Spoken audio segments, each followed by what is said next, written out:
Scalpel! Ang boses ni Dr. Althea Rivera ay kalmado at may awtoridad sa loob ng malamig na operating room. Ang bawat salita niya ay utos, ang bawat galaw niya ay tiyak.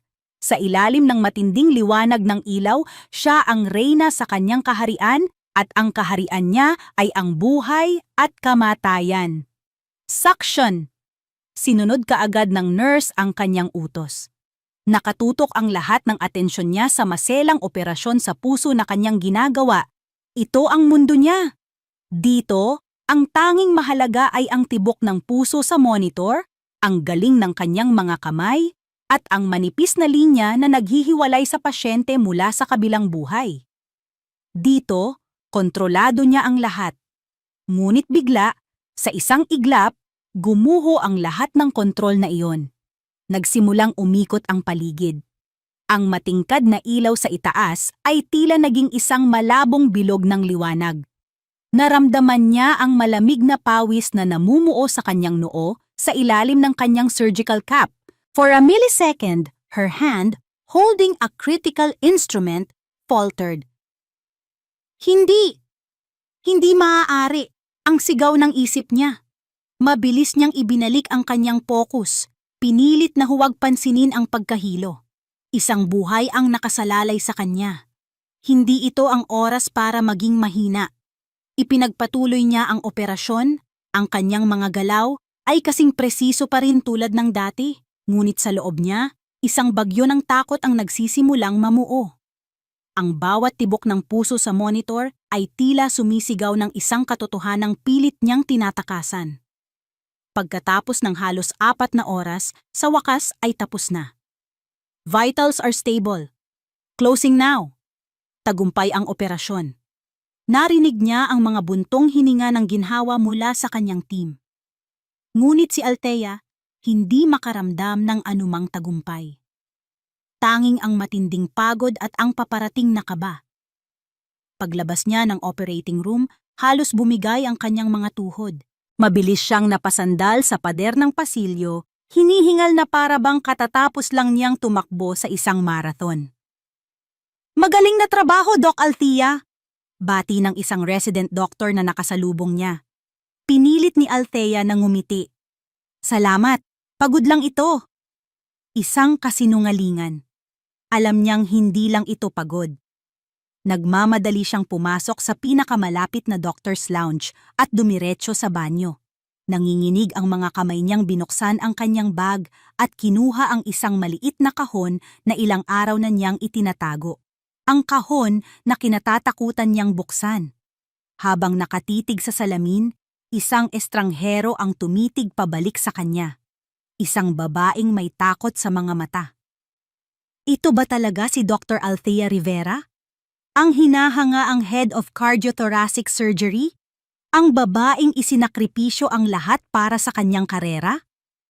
Ang kanyang mga kamay ay nanginginig habang sinusunod ang instructions sa kahon. Bawat segundo ng paghihintay ay parang isang walang hanggang parusa. Inilapag niya ang maliit na plastic stick sa lababo at hindi niya magawang tingnan ito. Napayuko siya at napahawak sa malamig na tiles ng pader. Ang isip niya ay lumipad pabalik sa isang gabi, 3 buwan na ang nakalipas. Wala ang nakakasilaw na ilaw ng operating room. Tanging ang malambing na liwanag ng buwan sa rooftop ng ospital. Wala ang amoy ng antiseptiko. Tanging ang amoy ng kape at ng simpleng sabon. Hindi ka pa ba uuwi, Doc? Ang boses na iyon. Ang boses ni Liam. Malumanay, puno ng pag-aalala. Nakaupo siya sa isang bench, pagod mula sa maghapong trabaho, nang bigla na lang siyang lumitaw. May dalang 2 tasa ng mainit na kape. Hindi pa. May tinatapos pa akong mga chart. Sagot niya, hindi makatingin ng diretso sa mga mata nito. Si Liam. Ang janitor sa kanilang palapag. Isang simpleng tao na may pinakamalinis na puso na nakilala niya. Sa mundong puno ng mga doktor na mayayabang at mga taong mapanghusga, Si Liam ang kanyang naging pahinga. Sa kanya, hindi siya si Dr. Rivera.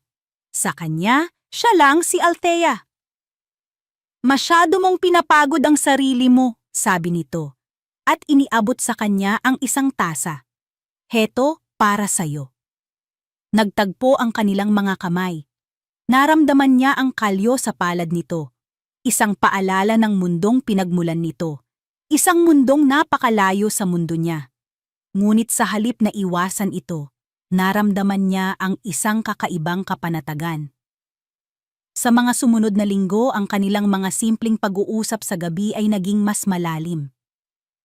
Nalaman niya ang tungkol sa pangarap nitong magkaroon ng maliit na bukid. Nalaman nito ang tungkol sa bigat ng responsibilidad na pasan niya. Walang paghuhusga, tanging pag-unawa. At isang gabi, sa ilalim ng parehong buwan, sa gitna ng katahimikan ng rooftop, ang distansya sa pagitan nila ay nawala. Isang halik na nagsimula sa simpleng paghanga ay naging isang apoy na hindi nila parehong inaasahan.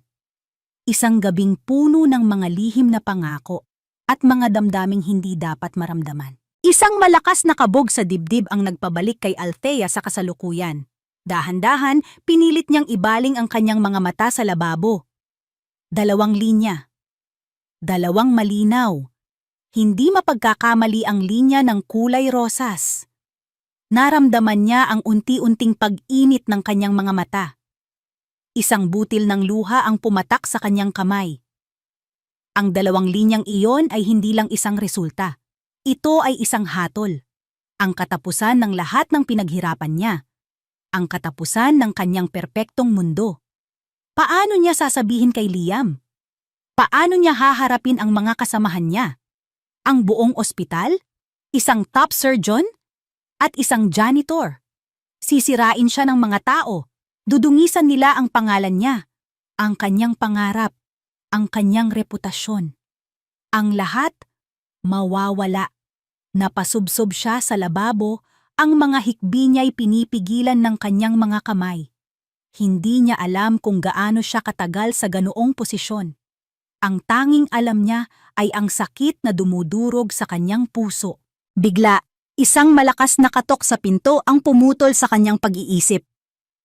Dr. Rivera? Ang boses ay pamilyar. Matigas. Mapagmatyag. Dr. Rivera? Ayos lang po ba kayo? Tronco ko ve komdukwe?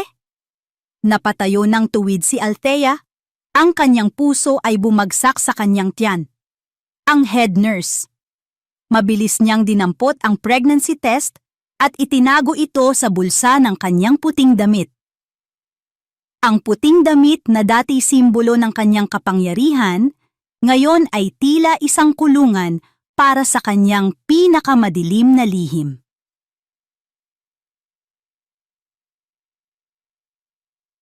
Dr. Rivera? Ayos lang po ba kayo? You look pale.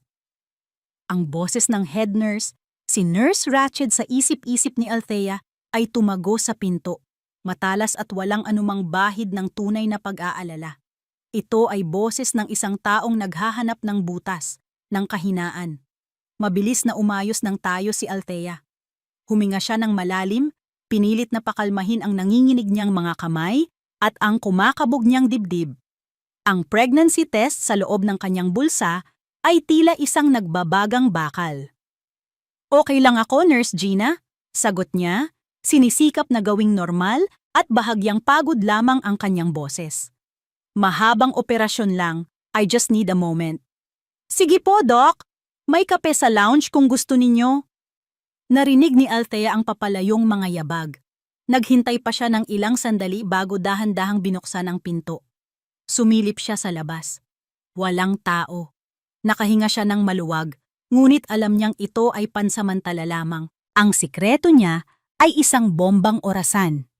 At ang bawat segundo ay naglalapit sa kanya sa pagsabog. Sa mga sumunod na araw, ang St. Jude's Medical Center na dati niyang kaharian ay naging isang kulungan na puno ng mga anino. Bawat sulok ay tila may nagmamasid. Bawat ngiti ng mga kasamahan niya ay tila may kasamang panunuya. Ang kanyang pagiging perpekto, ang kanyang reputasyon, ay naging isang mabigat na baluti na unti-unting bumibigay.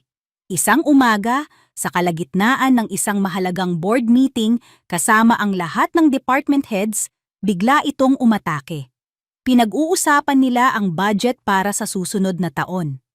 Ang amoy ng matapang na kape sa silid na dati nagpapagising sa kanya, ngayon ay tila lason na sumisikad sa kanyang sikmura. Nagsimulang umakyat ang asido sa kanyang lalamunan. Nanlamig ang kanyang mga kamay at paa. Dr. Rivera, anong masasabi mo sa proposal ng cardiology? Tanong ni Dr. Dominguez ang hospital director. Lahat ng mga mata ay napunta sa kanya. Nakita niya ang mga mukha ng mga doktor na nirerespeto niya, mga doktor na katrabaho niya.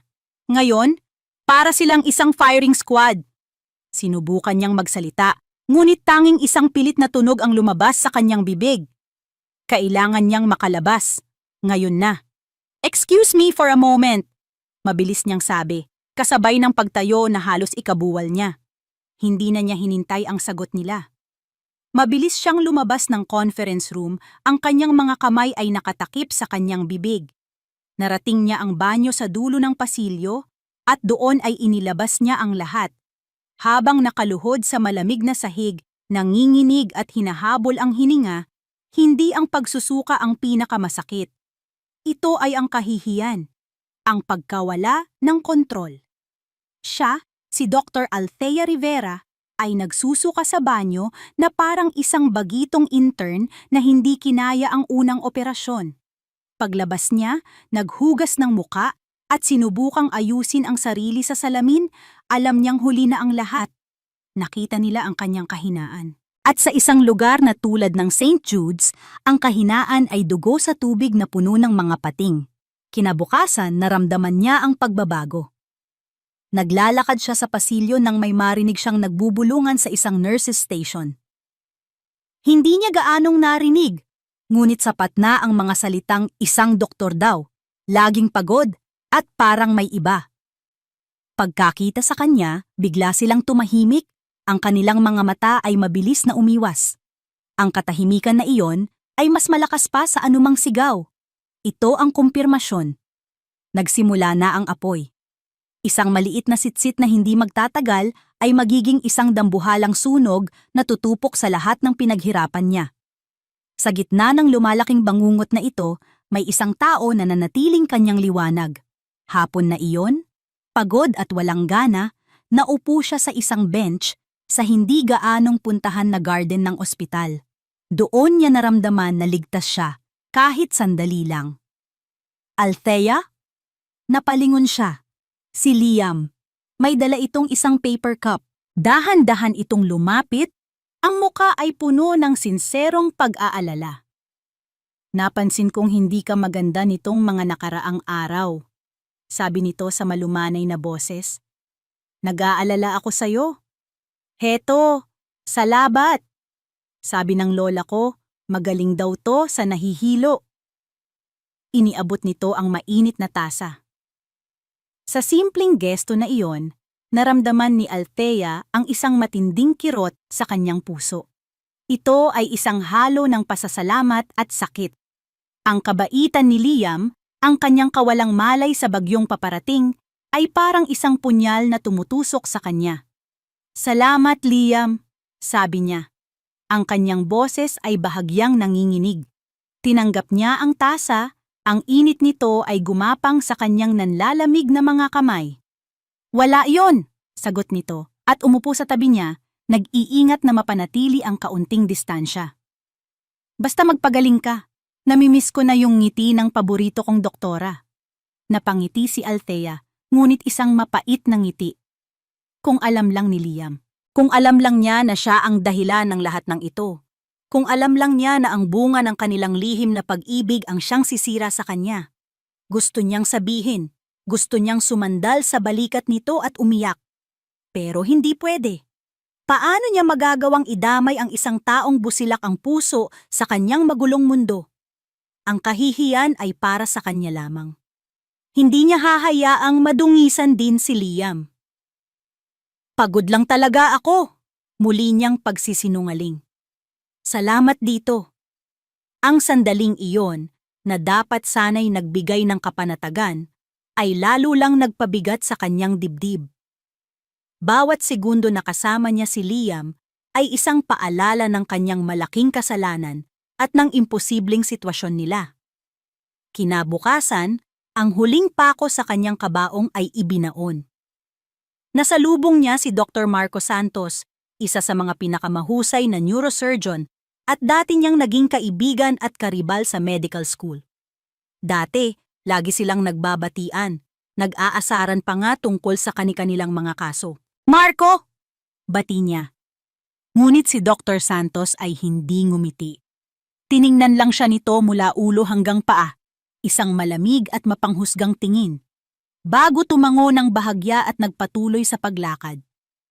Ang simpleng pag-iwas na iyon ay mas masakit pa sa isang sampal. Nawala ang respeto, nawala ang pagkakaibigan. Ang natira na lang ay ang hatol. Sa mga mata ni Dr. Santos, hindi na siya si Dr. Rivera, ang magaling na surgeon. Isa na lang siyang iskandalo na naghihintay na sumabog. Gabi na nang matapos ang kanyang duty. Pagod na pagod, hindi lang ang katawan kundi pati ang kaluluwa, dumiretso siya sa kanyang locker. Gusto na lang niyang umuwi at magkulong sa kanyang apartment. Pagbukas niya ng pinto ng locker, may isang maliit na piraso ng papel na nahulog sa sahig. Isang nakatuping papel. Napakunot ang noo niya.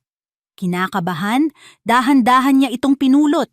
Binuksan niya ito. Nakasulat sa nanginginig, galit na mga letra ang mga salitang dumurog sa natitira pa niyang pag-asa. Ang dumudungi sa pangalan ng St. Jude's. Napahawak siya sa locker para masuportahan ang sarili. Ang hangin ay tila naubos sa kanyang mga baga. Hindi na ito bulong, hindi na ito tingin. Ito ay isang atake, isang direktang banta, may nakakaalam. At galit sila. Ang piraso ng papel ay nanginginig sa kanyang kamay. Ang dumudungis sa pangalan ng St. Jude's. Hindi ito isang tanong, ito ay isang hatol. Nilukot ni Althea ang papel, ang kanyang mga daliri ay mariing dumidiin dito na para bang kaya niyang durugin ang galit at takot na bumabalot sa kanya. Napasandal siya sa malamig na metal ng kanyang locker. Ang kanyang paghinga ay mababaw at mabilis. Sino? Sino ang gumawa nito? Isang nurse na naiinggit sa kanyang posisyon? Isang doktor na karibal niya? O isang taong wala lang magawa kundi manira ng buhay ng iba? Hindi na mahalaga. Ang lason ay kumalat na. At ngayon, nararamdaman niya ang mga epekto nito, gumagapang sa bawat ugat ng ospital na dati niyang tinawag na pangalawang tahanan. Kinabukasan, ang tawag ay dumating. Dr. Rivera, pinapatawag po kayo ni Dr. Dominguez sa kanyang opisina. Ngayon na raw po, sabi ng kanyang sekretarya sa kabilang linya. Ang boses nito ay formal at walang anumang emosyon. Alam na niya. Ito na yon! Ang paglakad niya mula sa kanyang opisina patungo sa opisina ng hospital director ay ang pinakamahabang paglakad sa buong buhay niya. Bawat hakbang ay mabigat. Ang bawat dingding ay tila lumiliit, sinisikip ang kanyang paghinga. Ang mga dating ngiti at pagbati mula sa mga staff na nakakasalubong niya ay napalitan ng mga pilit na tango at mabilis na pag-iwas ng tingin. Para siyang may ketong, isang maruming nilalang na iniiwasan ng lahat.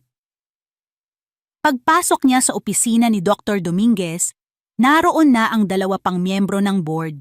Nakaupo sila sa paligid ng malaking mahogany table, ang kanilang mga mukha ay seryoso at hindi mabasa. Walang anumang bakas ng pagkakaibigan. Ito ay isang korte, at siya ang akusado. Maupo ka, Althea, sabi ni Dr. Dominguez, ang kanyang boses ay kalmado ngunit may bigat. Umupo si Althea, pinanatiling tuwid ang kanyang likod. Hindi niya ipapakita sa kanila na natatakot siya. Althea, panimula ng matandang doktor. Alam mo kung gaano kahalaga ang reputasyon ng St. Jude's. For decades, we have built this hospital on a foundation of excellence, professionalism, and integrity.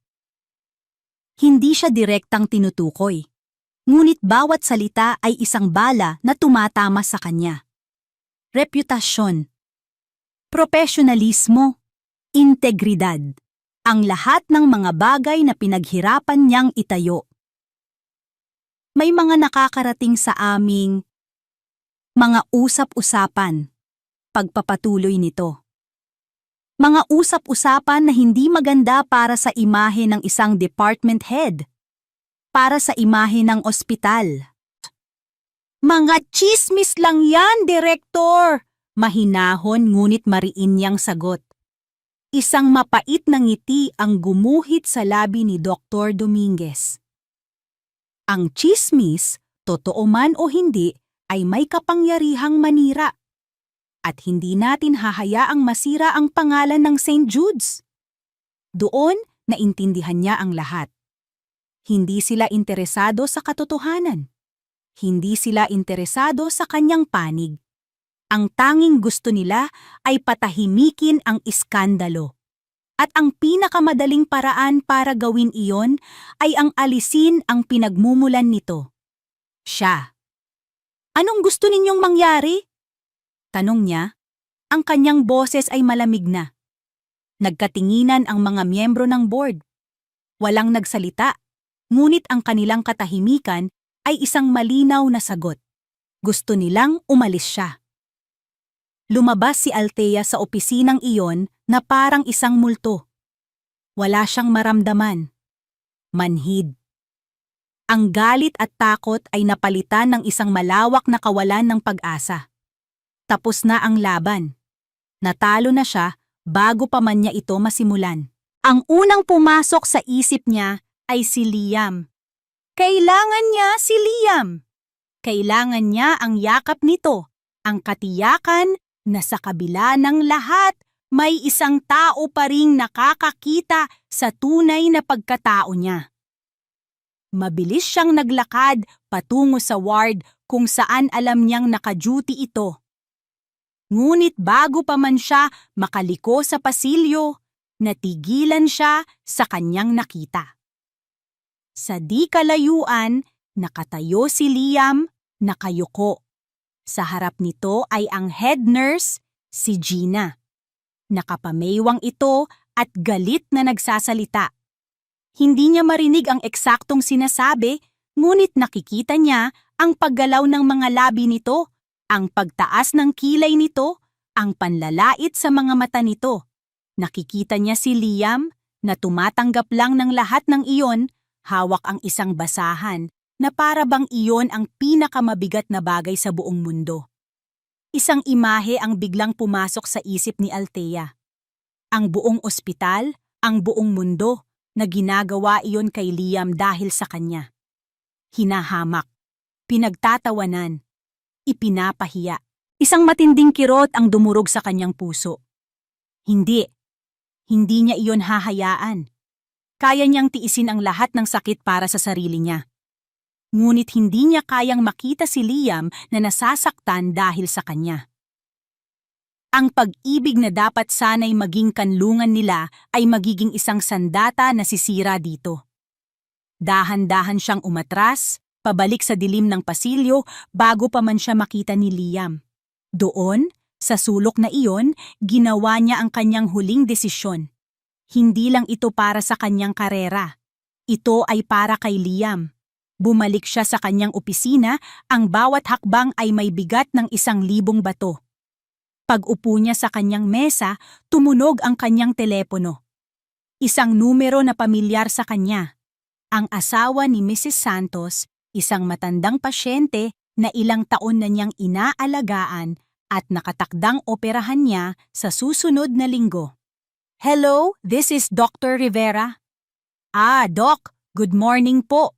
Sabi ng boses sa kabilang linya, halatang hindi komportable. Tumawag lang po ako para i-cancel po sana yung schedule ng asawa ko. Napakunot ang noo ni Althea. May problema ba, Mr. Gomez? Is she okay? Ay, okay lang naman po siya, Doc.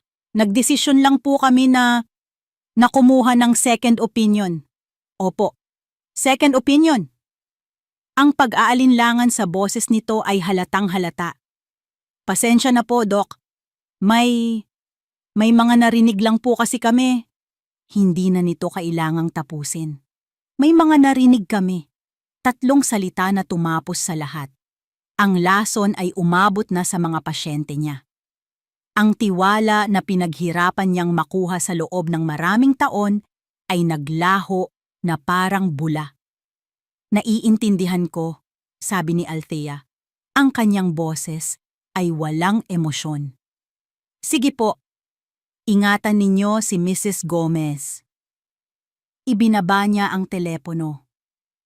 Tumingin siya sa paligid ng kanyang opisina. Ang mga libro, ang mga diploma sa pader, ang mga litrato. Ang lahat ng ito ay simbolo ng isang buhay na wala na. Kumuha siya ng isang malinis na papel, ang official letterhead ng ospital. Kinuha niya ang kanyang mamahaling pluma.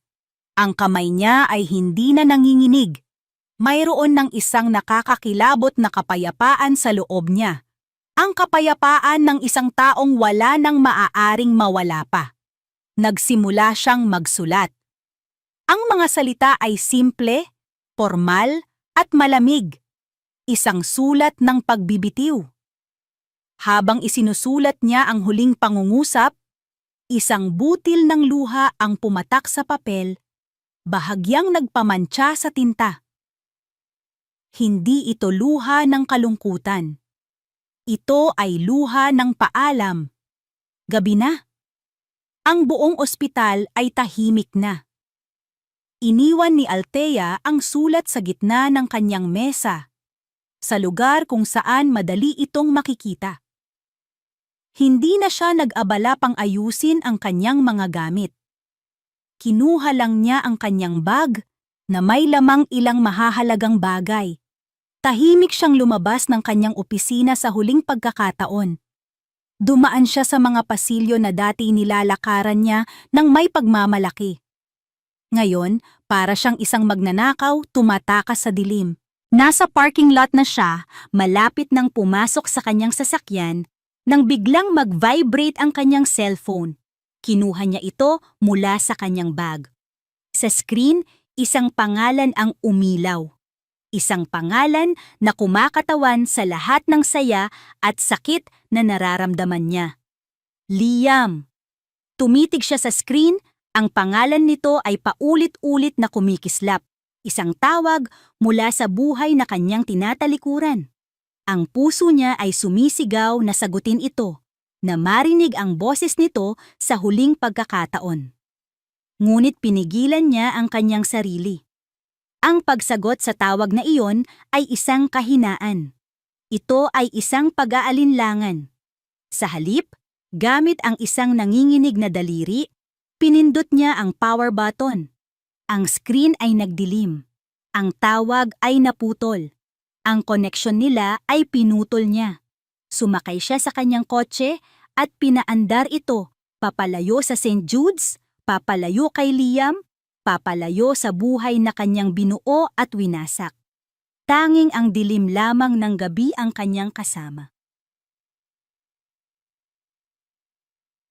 Ang biyahe sa bus ay tila walang katapusan.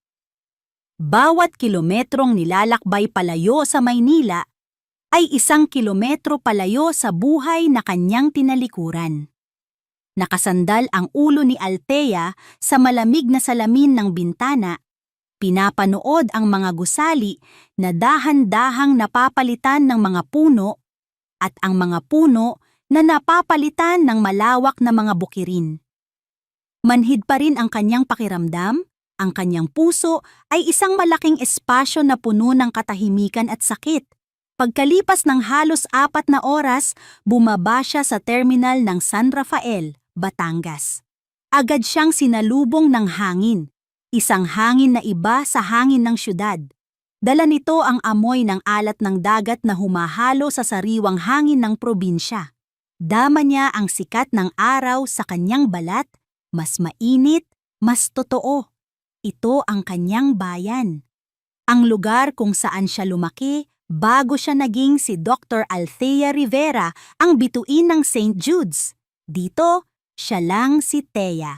Naglakad siya patungo sa isang maliit na bahay na inuupahan, hindi kalayuan sa dalampasigan.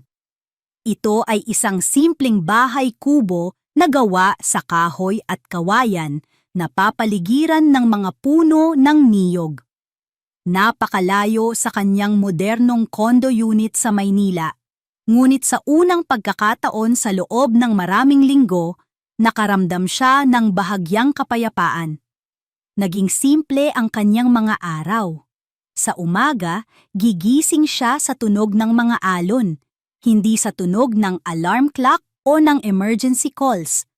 Maglalakad siya sa dalampasigan, hahayaang basain ng tubig dagat ang kanyang mga paa habang pinapanood ang pagsikat ng araw. Pinilit niyang huwag isipin ang nakaraan. Pinilit niyang huwag isipin si Liam. Ngunit ang pagpilit na kalimutan ay isang paraan din ng pag-alala. Sa bawat paghampas ng alon sa dalampasigan, naaalala niya ang bawat tibok ng puso ni Liam.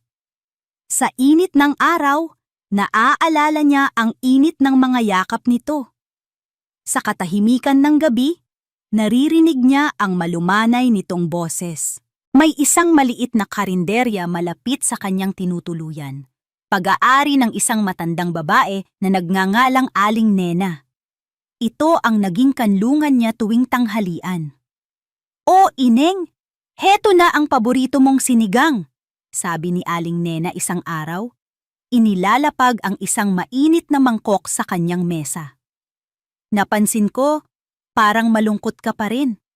May problema ka ba?" Si Aling Nena ay may mga matang nakakakita ng higit pa sa ipinapakita ng isang tao. Ngumiti lang si Althea. "Wala po, Nay. Pagod lang po siguro sa biyahe." Hindi na nagtanong pa ang matanda. Ngumiti lang ito pabalik. "Sige lang, ang dagat, magaling maghilom ng sugat. Ibuhos mo lang lahat ng sama ng loob mo dyan, tatanggapin niya lahat." Ang mga salitang iyon ay tumatak sa isip ni Althea. Isang gabi, hindi siya makatulog. Ang katahimikan ng probinsya, na dati niyang inaasam, ay tila nagpapalakas sa mga bulong sa kanyang isipan. Umupo siya sa gilid ng kanyang kama at kinuha ang kanyang cellphone. Matagal na itong naka-off, ngunit binuksan niya ito ngayon. Hindi para tumawag o mag-text. Pumunta siya sa gallery, sa isang folder na nakatago, protektado ng password. Binuksan niya ito. Doon, nakita niya ang mukha ni Liam. Mga litratong kinunan niya ng palihim. Isang litrato kung saan natutulog ito sa isang upuan sa hallway, pagod sa magdamag na duty. Isang litrato kung saan nakangiti ito habang binibigyan ng pagkain ang isang pusang kalye. Isang litrato kung saan seryoso itong nagpupunas ng sahig, ang mga braso nito ay matipuno, ang pawis ay kumikinang sa kanyang noo. Hindi ito si Liam de la Cruz, ang CEO. Hindi ito ang janitor. Ito si Liam. Ang lalaking minahal niya. Ang lalaking nagparamdam sa kanya na siya ay isang ordinaryong babae lang. Habang tinititigan niya ang mga litrato, naramdaman niya ang unti-unting pag-init ng kanyang mga mata. Sa katahimikan ng gabi, doon bumuhos ang lahat ng luhang pinipigilan niya sa buong maghapon. Umiyak siya para sa nawala nilang pag-ibig. Umiyak siya para sa pangarap na binuo niya at winasak. At umiyak siya para sa kinabukasan na kailangan niyang harapin ng mag-isa. "Bakit, Liam?" bulong niya sa hangin. "Bakit sa dinami-rami ng tao ikaw pa? Bakit kailangang maging ganito kasakit?" Kinabukasan, para siyang isang bagong tao. Ang pag-iyak ay tila naglinis sa isang bahagi ng kanyang kaluluwa. Naglakad siyang muli sa dalampasigan, ngunit ngayon, mayroon ng ibang bigat ang kanyang mga hakbang. Umupo siya sa buhangin, hinahaplos ang kanyang tiyan na bahagya ng umuumbok. Hindi na niya ito maitatago pa. Ito ang buhay na ebidensya ng kanyang pag-ibig at ng kanyang pagkakamali. "Anak!" bulong niya. "Patawarin mo si Mama, ha? Hindi ko kayang ibigay sa'yo ang buong pamilya na dapat para sa'yo. Pero ipinapangako ko, gagawin ko ang lahat para maging sapat." Tumingin siya sa malawak na karagatan. Ang kulay nito ay singlalim ng kanyang kalungkutan. Ang pangalan ni Liam ay tila isinisigaw ng hangin. "Liam?" Halos hindi marinig na bulong niya. Isang salitang puno ng pangungulila at pagmamahal. At sa sandaling iyon, isang bagay ang gumalaw sa loob niya. Isang maliit, ngunit malinaw na tapik mula sa loob ng kanyang sinapupunan. Natigilan siya. Napahawak siya ng mahigpit sa kanyang tiyan, ang kanyang mga mata ay nanlalaki sa gulat. At muli, isang sipa, mas malakas ngayon. Hindi ito isang ilusyon. Ito ay totoo. Ang anak nila. Sa gitna ng kanyang pag-iisa at kalungkutan, isang maliit na buhay ang nagpaparamdam ng kanyang presensya. Isang paalala na hindi siya tunay na nag-iisa. Isang ngiti ang dahan-dahang sumilay sa kanyang mga labi, ang unang tunay na ngiti sa loob ng napakatagal na panahon. Kasabay nito, isang panibagong luha ang pumatak mula sa kanyang mga mata. Ngunit sa pagkakataong ito, hindi ito luha ng sakit. Ito ay luha ng pag-asa. Ang bawat sulok ng St. Jude's Medical Center ay sumisigaw ng kanyang pangalan, Althea. Para kay Liam, ang bawat pasilyo ay isang alaala. Ang rooftop kung saan sila unang naghalikan. Ang garden kung saan sila nagkakape. Ang hallway kung saan niya ito unang nakita naglalakad na parang isang reyna sa kanyang puting damit. Ngayon, ang reyna ay nawawala at ang kaharian ay puno ng mga kasinungalingan. Isang linggo na siyang parang baliw sa kakahanap. Ang kanyang mga tawag ay hindi sinasagot. Ang kanyang mga text ay hindi nababasa. Ang condo unit nito ay bakante. Naglaho si Althea na parang bula at ang tanging iniwan nito ay isang malaking butas sa kanyang puso at isang liham ng pagbibitiw na naging usap-usapan sa buong ospital. Nag-resign daw dahil sa stress, sabi ng ilan. May sakit daw yata, bulong ng iba. Hindi, nabuntis yan, sigurado ako, sabi ng mga mapanghusga. Ang kanilang mga boses ay puno ng lason. Naririnig niya ang lahat ng iyon habang nagwawalis ng sahig, ang kanyang ulo ay nakayuko, ang kanyang puso ay nagdurugo. Bawat chismis ay isang kutsilyong humihiwa sa kanya. Gusto niyang sumigaw. Gusto niyang ipagtanggol ang pangalan ni Althea. Ngunit sino siya? Isa lang siyang hamak na janitor. Walang sino man ang makikinig sa kanya. Ngunit ang araw na iyon, magbabago ang lahat. Ang boardroom ng St. Jude's ay puno ng tensyon. Ang lahat ng department heads at mga miyembro ng board, kasama si Dr. Dominguez, ay naghihintay sa pagdating ng bagong CEO ng De La Cruz Corporation, ang kumpanyang nagmamay-ari sa ospital. Ang dating CEO, ang ama ni Liam, ay namatay sa isang aksidente sa kotse mahigit 1 taon na ang nakalipas. Simula noon, ang kapatid nitong si Ricardo de la Cruz ang pansamantalang namahala. Sino kaya ang bagong CEO? Bulong ni Dr. Marco Santos. Sana naman ay kasing galing ni Don Enrique. Basta't hindi kasing arogante ng kapatid niyang si Ricardo, ayos na ako, sagot ng isa pang doktor. Biglang bumukas ang pinto. Pumasok ang isang matangkad na lalaki Suot ang isang mamahaling itim na suit na tila hinulma sa kanyang katawan. Ang kanyang buhok ay maayos na nakasuklay.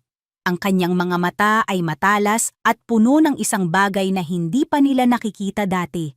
Kapangyarihan. Lahat ng nasa silid ay natigilan. Ang kanilang mga panga ay halos bumagsak sa sahig. Ang kanilang mga mata ay nanlalaki sa hindi makapaniwalang pagtataka. Ang bagong CEO, ang tagapagmana ng De La Cruz Corporation, ay si Liam, ang janitor. Magandang umaga sa inyong lahat, sabi ni Liam. Ang kanyang boses ay hindi na malumanay. Ito ay malalim, kalmado at may awtoridad. I am Liam De La Cruz, and effective today, I will be taking over as the new CEO of this corporation, including this hospital.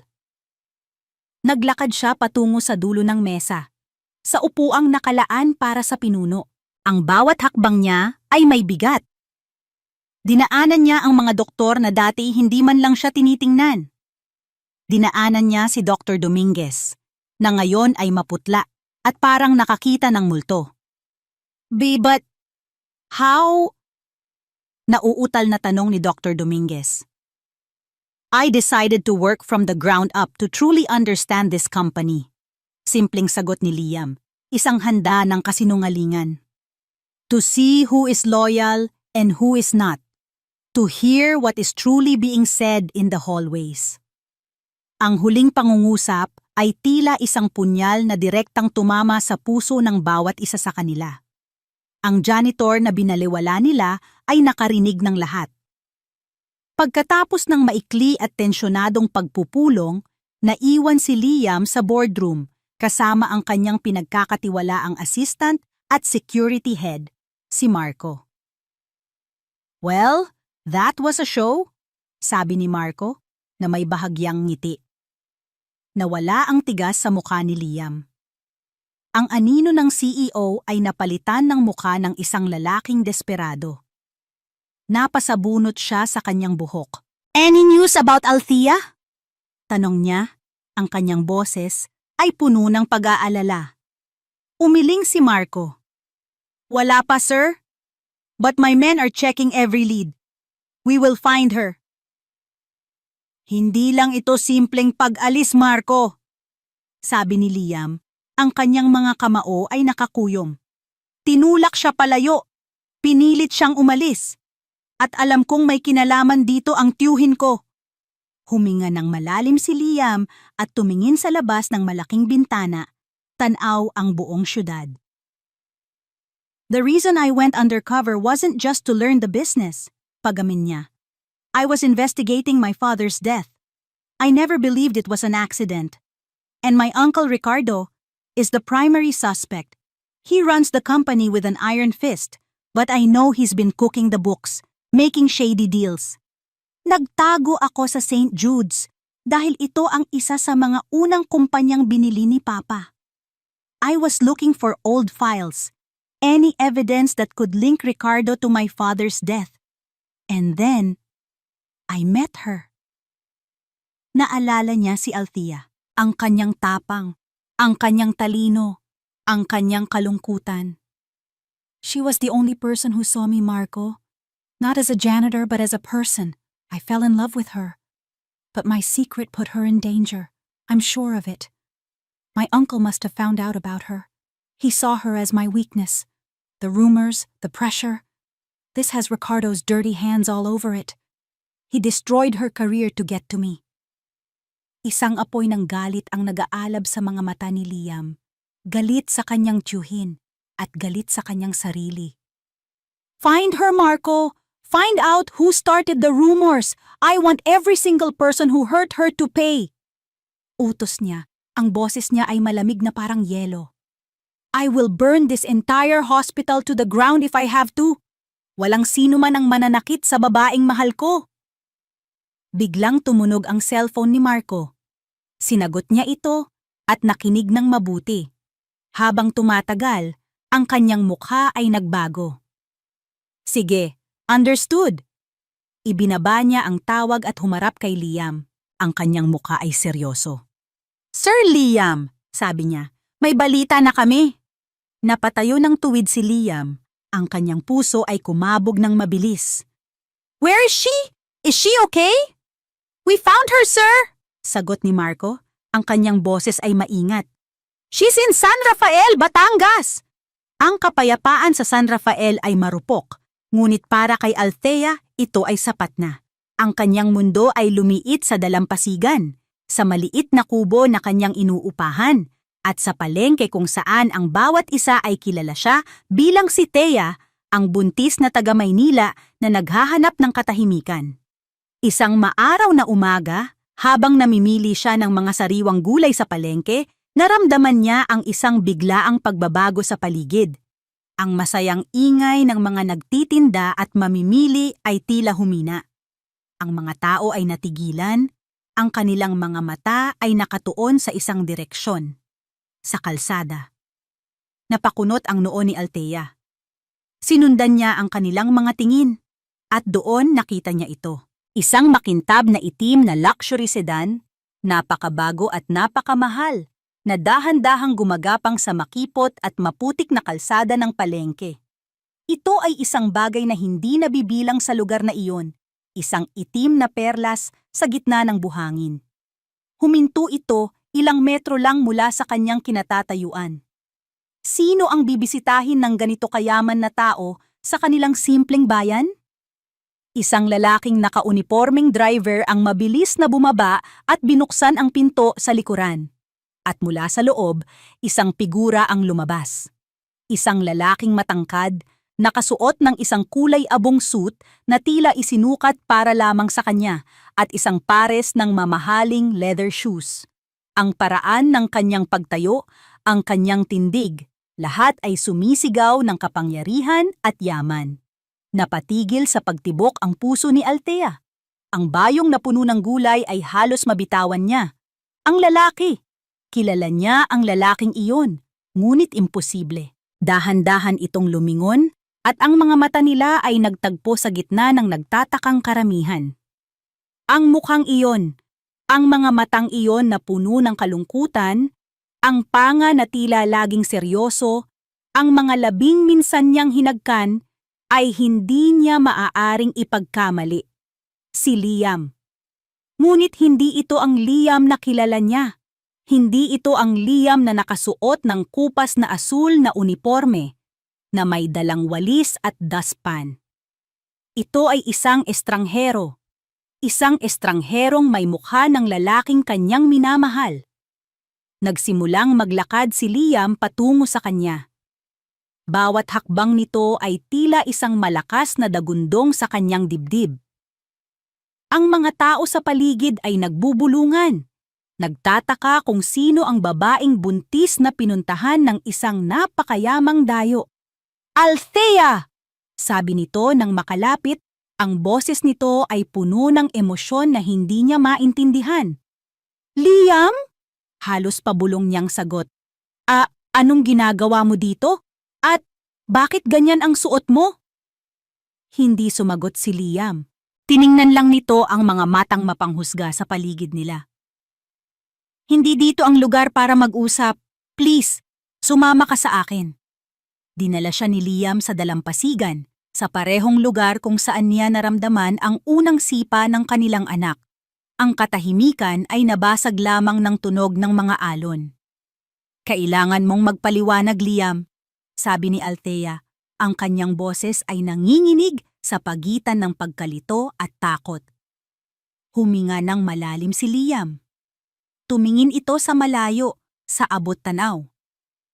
Ang pangalan ko ay Liam de la Cruz.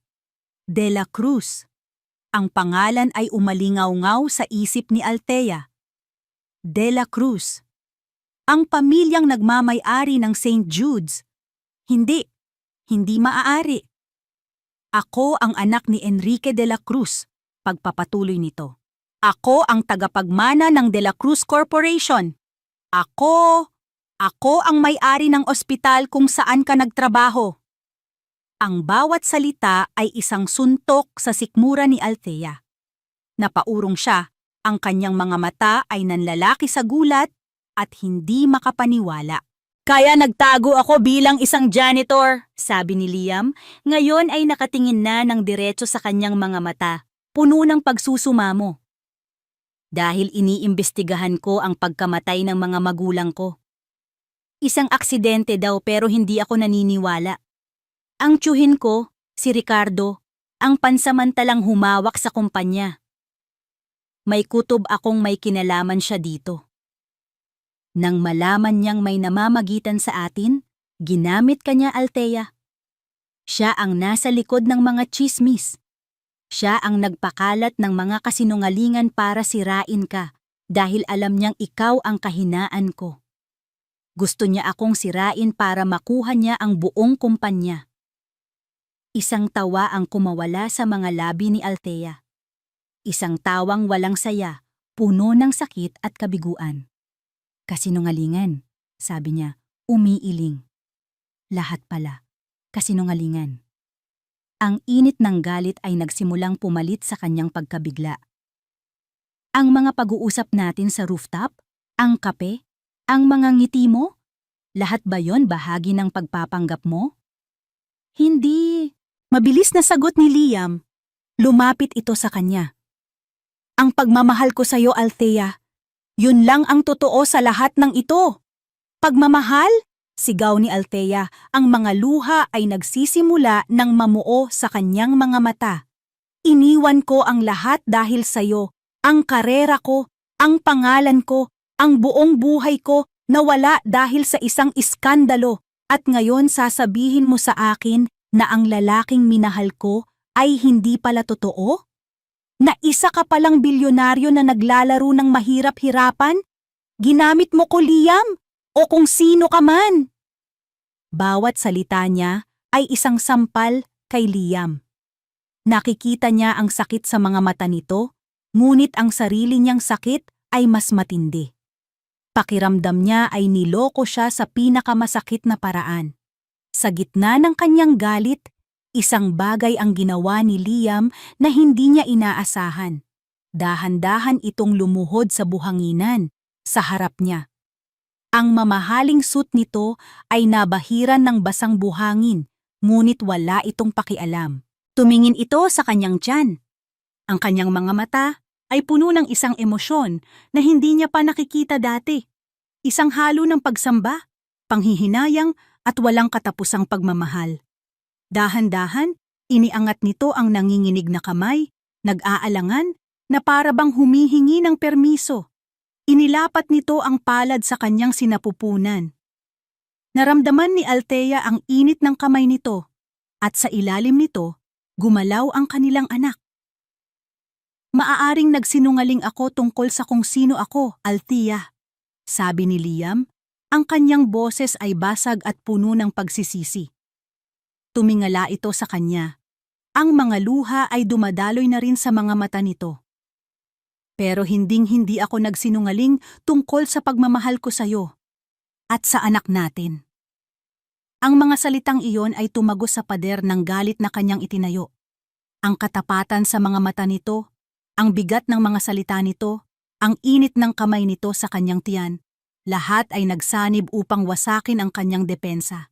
Ang kanyang galit ay unti-unting natunaw at napalitan ng pamilyar na kirot ng pag-ibig at pagkalito.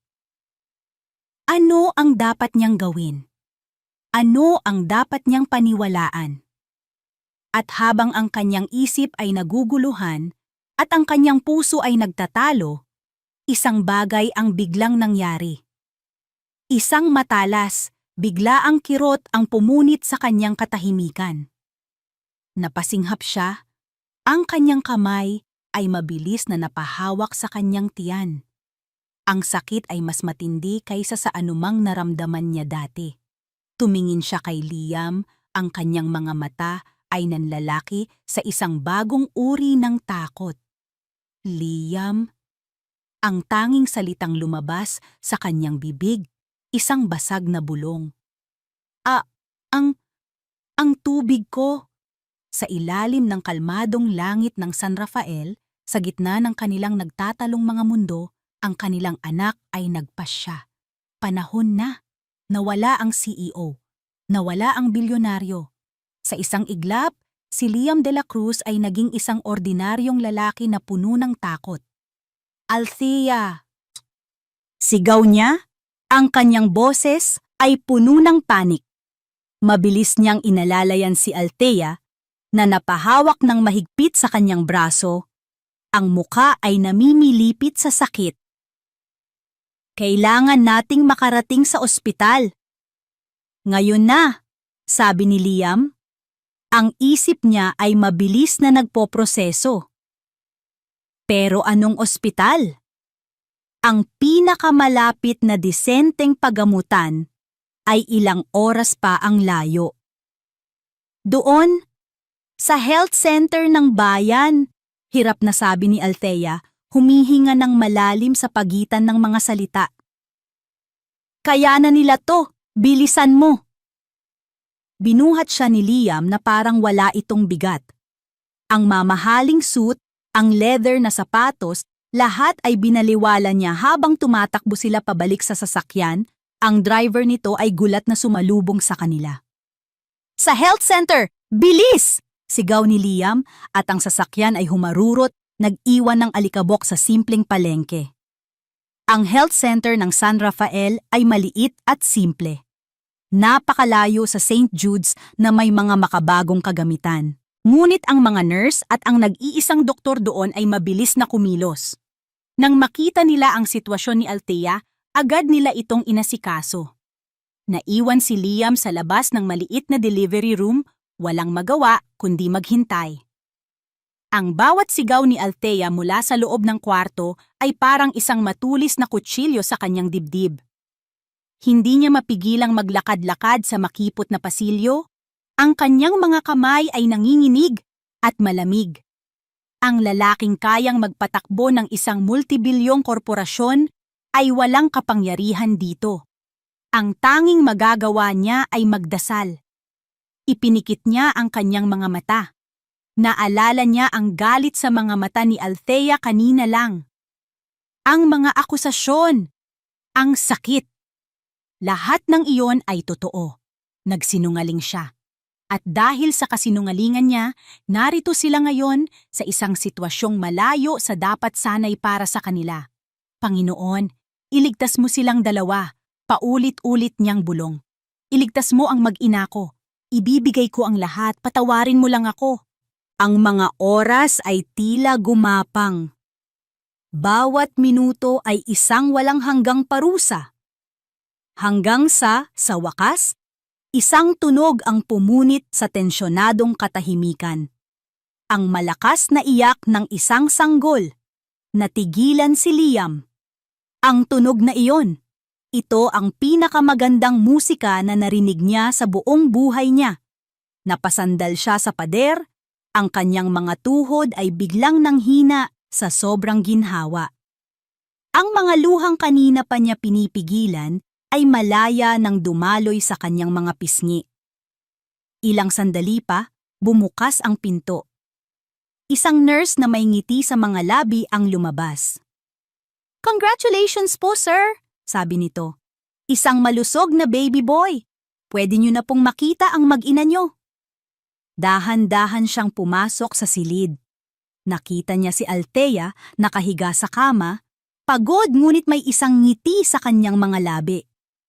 Sa kanyang mga bisig, nakabalot sa isang puting kumot, ay isang maliit na anghel. Napako ang tingin ni Liam sa sanggol. "Halika," mahinang sabi ni Althea. "Gusto kanyang makilala." Lumapit si Liam, ang kanyang mga hakbang ay maingat, na para bang natatakot siyang basagin ang sagradong sandali. "He looks like you," bulong ni Althea. Ang galit kanina ay wala na, napalitan ng isang emosyon na mas malalim pa. Maingat na iniabot ni Althea ang sanggol sa kanya. Sa unang pagkakataon, binuhat ni Liam ang kanyang anak. Ang mundo ay tumigil. Ang liit-liit nito sa kanyang mga braso. Naamoy niya ang pinaghalong amoy ng gatas at bagong silang na sanggol. Ang maliliit na daliri nito ay kumapit sa kanyang hintuturo, isang mahigpit na hawak na tila nagsasabing, "Huwag mo akong bibitawan." Tinitigan niya ang natutulog na mukha ng kanyang anak. Ang kanyang ilong, ang kanyang mga labi, ang lahat sa kanya ay isang perpektong milagro.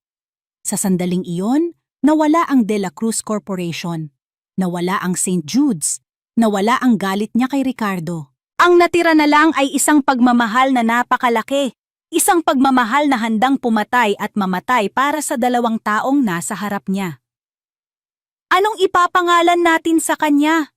Tanong ni Liam, ang kanyang boses ay basag. Tumingin sa kanya si Althea. Ikaw ang ama. Ikaw ang magbigay ng pangalan. Enrique? Sabi ni Liam nang walang pag-aalinlangan. Enrique? Para sa papa ko. Enzo for short. Enrique Enzo Rivera de la Cruz. Bulong ni Althea. At isang ngiti ang sumilay sa kanyang mga labi. Maganda. Ang kapayapaan sa silid na iyon ay perpekto. Isang maliit na pamilya, nagsisimula pa lang. Ngunit ang kapayapaan, tulad ng dati, ay marupok. Biglang nag-vibrate ang cellphone ni Liam sa kanyang bulsa.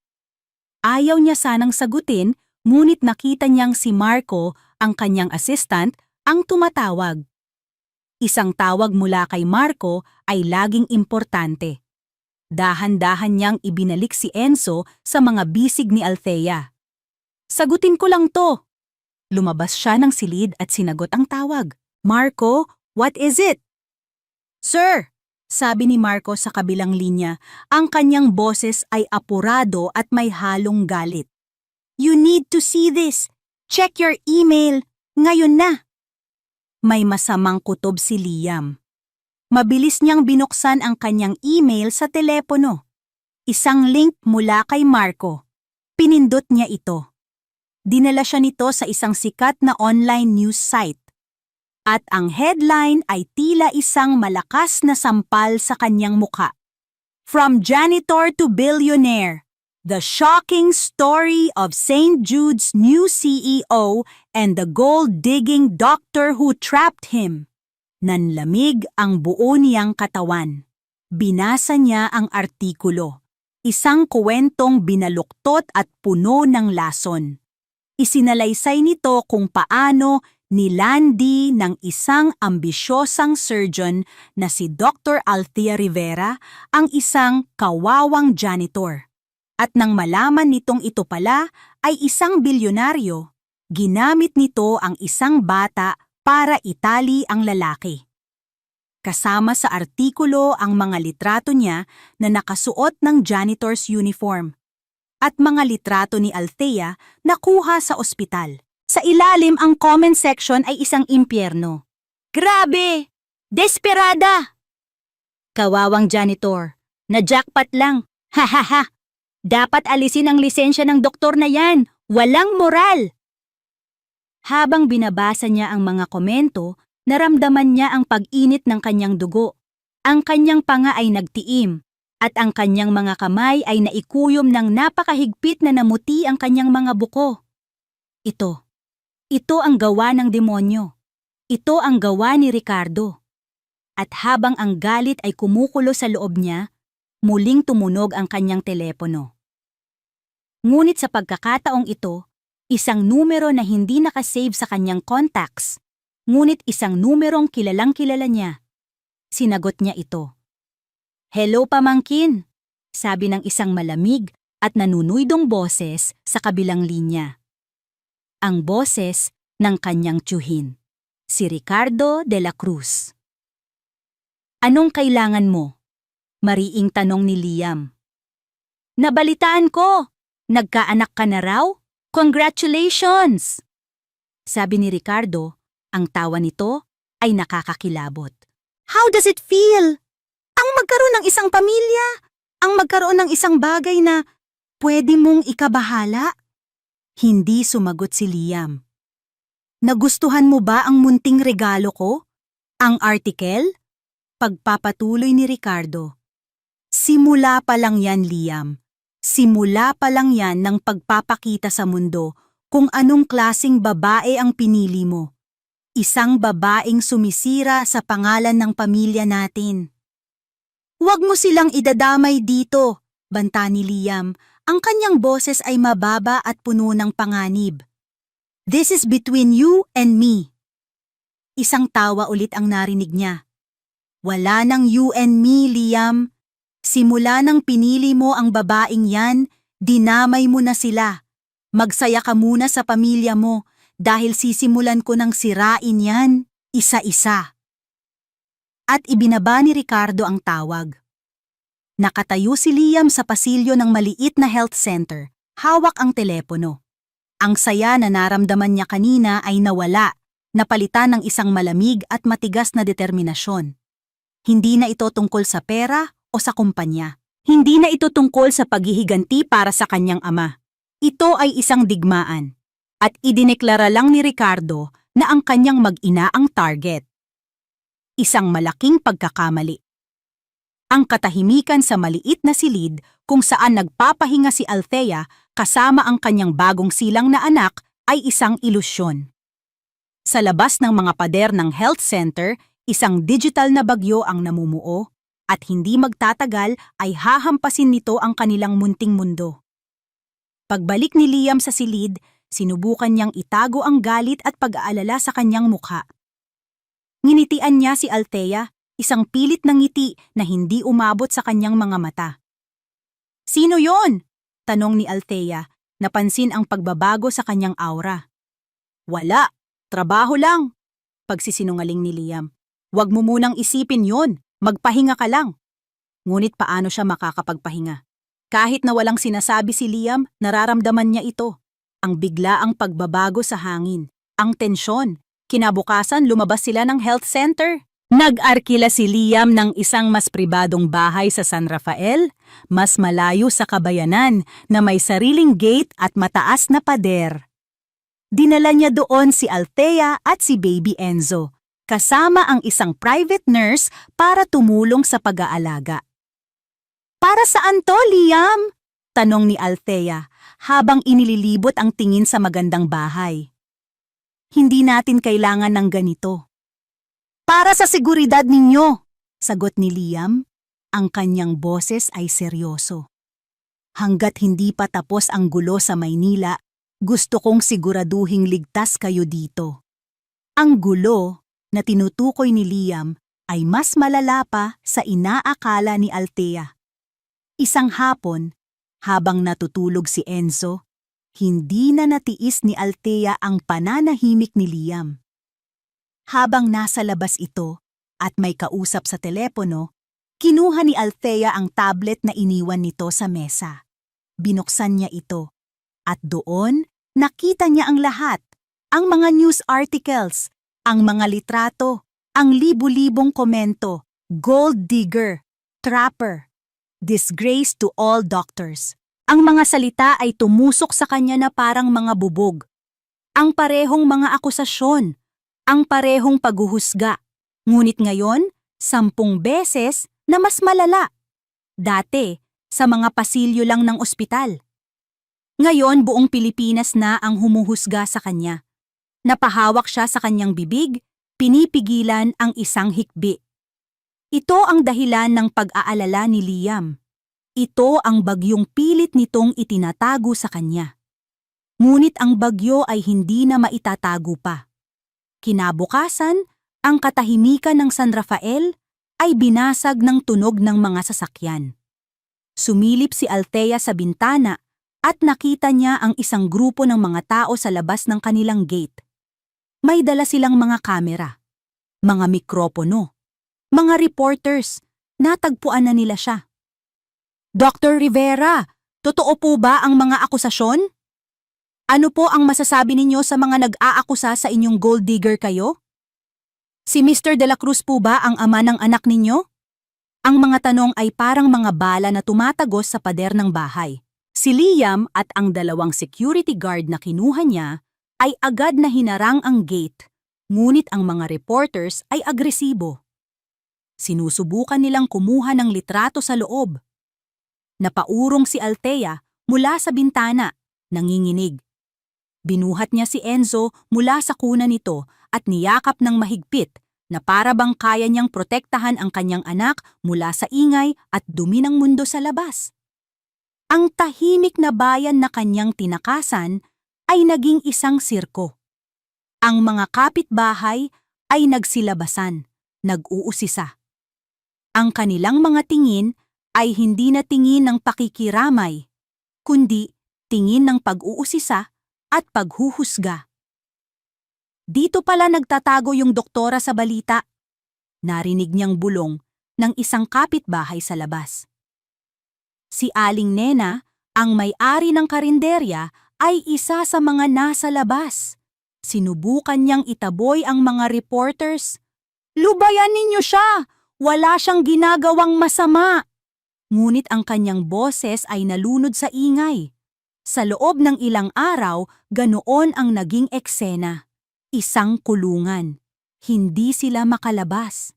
Ang bawat pagbukas ng bintana ay sasalubungin ng mga flash ng kamera. Ang dating kapayapaan ay naging isang bangungot. Isang gabi, habang umiiyak si Enzo, hindi na kinaya ni Althea. Pagod na pagod siya. Sa pisikal, mula sa panganganak. Sa emosyonal, mula sa walang tigil na atake. Pumasok si Liam sa kwarto.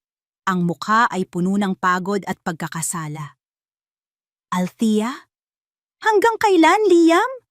Tanong ni Althea. Ang kanyang boses ay pagod at basag.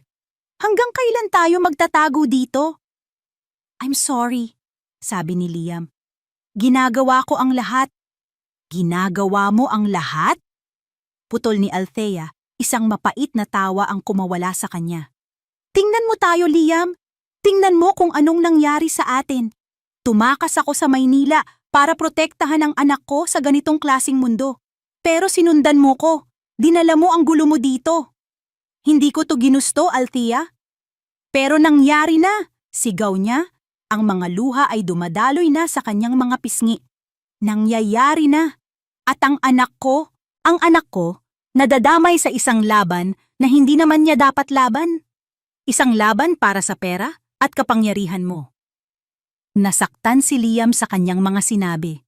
Alam niyang may katotohanan doon. "Tried to escape once to protect our child," sabi ni Althea. Ang kanyang boses ay halos pabulong na. "This time, what should I do? Anong gagawin ko ngayon?" Tumingin siya kay Liam. Ang kanyang mga mata ay puno ng isang uri ng pagod na higit pa sa pisikal na pagkapagod. Ito ay ang pagod ng kaluluwa. Ang pagod ng isang taong paulit-ulit na lumalaban at natatalo. Baka dapat na nating itigil to," sabi niya. Ang mga salita ay tila sumasaksak sa sarili niyang puso. "Anong ibig mong sabihin?" tanong ni Liam. Ang kanyang boses ay puno ng takot. "Tayo!" sagot ni Althea. Ang kanyang tingin ay blangko. "Baka hindi talaga tayo para sa isa't isa. Baka hanggang dito na lang talaga. Kasi Liam, hindi ko na kaya. Hindi ko na kayang lumaban pa." Ang mga salitang iyon ay parang isang hatol ng kamatayan para kay Liam. Ang makita ang babaeng pinakamamahal niya, ang pinakamatapang na taong kilala niya, na sumusuko. Ito ang pinakamasakit sa lahat. Ito ang tunay na tagumpay ni Ricardo. "Hindi ko na kayang lumaban pa." Ang mga salitang binitiwan ni Althea ay tumama kay Liam nang mas malakas pa sa anumang suntok. Bawat pantig ay umaling-awngaw sa tahimik na silid, isang deklarasyon ng pagkatalo. Nakatayo siya roon, pinapanood ang babaeng kanyang minamahal na unti-unting nawawasak sa kanyang harapan, at ang pakiramdam ng kawalan ng magawa ay parang lason na gumagapang sa kanyang mga ugat. Ito na ba ang katapusan? Ito na ba ang tagumpay ni Ricardo? Ang sirain hindi lang ang kanilang mga pangalan, kundi pati na rin ang kanilang mga espiritu? Hindi. Isang apoy ang biglang nag-alab sa loob ni Liam. Isang apoy na pinagliyab ng desperasyon at ng isang matinding pagmamahal. Tapos na ang pagtatago. Tapos na ang pagiging biktima. Hindi! Mariin niyang sabi. Napatingin sa kanya si Althea. Ang kanyang mga mata ay puno ng pagod. Lumapit si Liam sa kanya. Dahan-dahan, kinuha niya si Baby Enzo mula sa mga bisig ni Althea at maingat na inilagay ito sa kuna. Pagkatapos, humarap siyang muli kay Althea. Hinawakan niya ang mga kamay nito, mga kamay na nanlalamig at nanginginig. Hindi tayo susuko, Althea, sabi niya. Ang kanyang boses ay malumanay, ngunit puno ng determinasyon na hindi pa naririnig ni Althea dati. Hindi ko hahayaang manalo siya. Hindi ko hahayaang sirain niya tayo. Pero paano, Liam? Basag ang boses ni Althea. Buong mundo ang kalaban natin. Ang pangalan ko, wasak na. Kung gayon, aayusin natin, sagot ni Liam. Hinigpitan ang hawak sa mga kamay nito. Ipaglalaban natin sila. Lalaban tayo hindi gamit ang emosyon, kundi gamit ang katotohanan. Ngunit kailangan kitang kasama sa laban na to, Althea. Kailangan kong malaman na hindi ako nag-iisa. Tumingin siya ng diretso sa mga mata ni Althea. Huwag kang sumuko. Huwag ngayon. Para sa akin. Para sa anak natin. Ang mga salita ni Liam, ang tindi sa kanyang mga mata, ay tila isang kuryenteng gumising sa natutulog na diwa ni Althea. Sa loob ng maraming araw, ang tanging nararamdaman niya ay takot at kahihiyan. Ngunit ngayon, sa pagtingin sa determinasyon sa mukha ni Liam, isang maliit na kislap ng pag-asa ang nagsimulang sumibol sa kanyang puso. Tumango siya, isang mabagal, halos hindi kapansin-pansing tango. Pero sapat na iyon. Good, sabi ni Liam. Hinalikan niya ito sa noo. Ako nang bahala. Magpahinga ka lang. Oras na para tapusin ang laban na to. Lumabas si Liam ng silid na may bagong sigla. Ang desperasyon ay napalitan ng isang malamig at kalkuladong galit. Kinuha niya ang kanyang telepono at tinawagan si Marco. Marco, I need everything you have on my uncle. Financial records, phone logs, CCTV footage, everything. Utos niya. And I need our best investigative team to focus on one person. Head Nurse Gina. Siya ang nagsimula ng tsismis sa St. Jude's. Pagpapatuloy ni Liam. Naglalakad-lakad sa sala na parang isang tigreng nakakulong sa hawla. Alam kong may nag-utos sa kanya. At alam kong si Ricardo yon. We need to find the link. Find the money trail. Sa sumunod na 24 na oras, ang tahimik na bahay sa San Rafael ay naging isang war room. Si Liam ay walang tulog, walang tigil sa pakikipag-usap sa kanyang team sa Maynila sa pamamagitan ng video calls. Ang mga dokumento ay ipinapadala sa email. Ang mga impormasyon ay dumadaloy na parang ilog. Ang kanyang mga tauhan ay nagtrabaho ng walang tigil. Sinuri nila ang lahat ng bank accounts ni Nurse Gina. Sinuri nila ang mga financial records ng mga kumpanyang pag-aari ni Ricardo. Kahit na ang mga shell corporations na itinatago nito. Gabi na, at halos wala pa rin silang makitang konkretong ebidensya. Sir, malinis ang mga bank accounts ni Nurse Gina. Walang malaking depositong kahina-hinala, report ng isang investigator. Napasuntok si Liam sa mesa. Imposible! Walang gagawa ng ganoong bagay ng walang kapalit. Hanapin ninyo, baka cash. Baka sa account ng kamag-anak. Habang nagkakagulo sila, si Althea ay tahimik na lumabas ng kwarto. Nakita niya ang itsura ni Liam. Pagod, magulo ang buhok, ngunit ang mga mata ay nag-aalab. Dinalhan niya ito ng isang tasa ng mainit na kape. Hindi ka pa natutulog, sabi niya. Tumingin sa kanya si Liam. Malapit na, Althea. Alam kong malapit na. Umupo si Althea sa tabi niya at tiningnan ang mga dokumento na nakakalat sa screen ng laptop ni Liam. Mga numero, mga pangalan ng kumpanya. Bilang isang doktor, sanay siya sa komplikadong impormasyon. Anong hinahanap ninyo? Tanong niya. Isang koneksyon. Isang pagbabayad. Kahit ano, sagot ni Liam. Tiningnan ni Althea ang isang listahan ng mga corporate expenses. Isang pangalan ang nakaagaw ng kanyang pansin. Phil Wellness Medical Supplies? Isa yan sa mga suppliers ng ospital. Si Ricardo ang pumirma ng kontrata, sabi ni Liam. I remember that company, sabi ni Althea. Nagtaka ako noon. Masyadong mahal ang mga presyo nila kumpara sa ibang suppliers. Ipinaglaban ko na palitan sila pero laging nire-reject ng board. Isang ideya ang biglang pumasok sa isip ni Liam. Marco! I-check ninyo ang Phil Wellness. Find out who owns it. Mabilis na kumilos ang team at pagkalipas ng ilang minuto, ang sagot ay dumating. Sir, sabi ng investigator, ang kanyang boses ay puno ng pananabik. Ang Phil Wellness Medical Supplies ay isang shell corporation at ang nag-iisang may-ari ay ang kapatid ni Nurse Gina. Natigilan ang lahat. Ito na ang koneksyon. Overpriced contracts, kickbacks. Ang pera ay hindi direktang ibinibigay kay Nurse Gina. Idinadaan ito sa isang lehitimong kontrata ng negosyo, isang perpektong paraan ng money laundering. Nakuha na natin siya, bulong ni Liam. Hindi pa sila tapos. Sa loob ng isang oras, may hawak na silang kopya ng mga bank transfer mula sa Phil Wellness patungo sa isang personal account. Ang account ng anak ni Nurse Gina na nag-aaral sa ibang bansa. Marco, set up a video call. I want to talk to Nurse Gina. Now, utos ni Liam.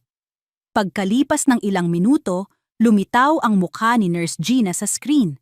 Nasa bahay ito at halatang nagulat sa tawag. Mr. De La Cruz? Good evening, Nurse Gina, sabi ni Liam. Ang kanyang boses ay malamig at mapanganib.